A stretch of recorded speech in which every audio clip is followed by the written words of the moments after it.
Bongga, Janine, ipinagmalaki at ipinaglanda ka ng Dreamscape at ng iba't ibang websites.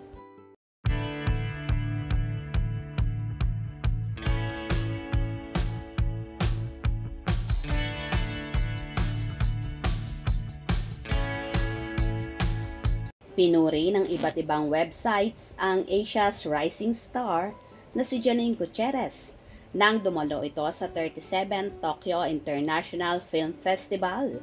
Isa nga ang kapamilya actress sa lumakad sa red carpet sa Tokyo International Film Festival, kung saan lumutang ang kanyang ganda. Ang kanyang pagdalo sa TIFF ay para sa pelikula niyang idinerehe ni Love Diaz na Pantos Mia. Bahagi ang nasabing pelikula sa World Focus section ng Tokyo International Film Festival. Matatandaang agaw pansin din ang looks ni Janine nang mag-premiere ang pelikula sa Venice Film Festival 2024. Ibinida naman ng Dreamscape Entertainment sa social media ang mga papuri kay Janine na bahagi ng cast ng umeere nilang program ngayon, ang Lavender Fields.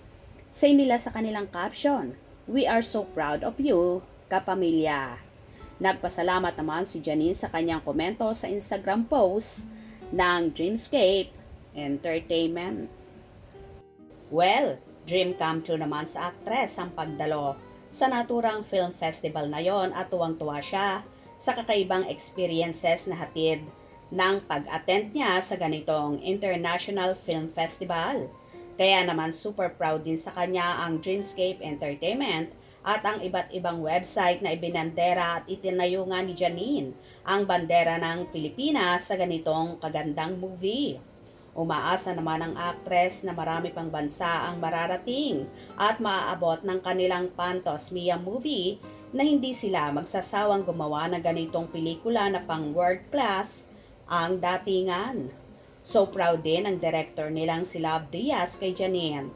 Bukod sa magaling umarte, abay ang karisma, umaapaw, mapa-Italiano man yan or Japanese people ay caring-caring ni Janine na makipagsabayan sa iba't ibang lahi.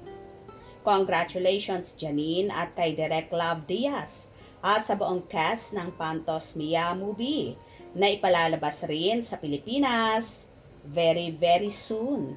Kaya palaging tumutok at ating suportahan ang ganitong movie para na rin sa ikauunlad ng ating film industry.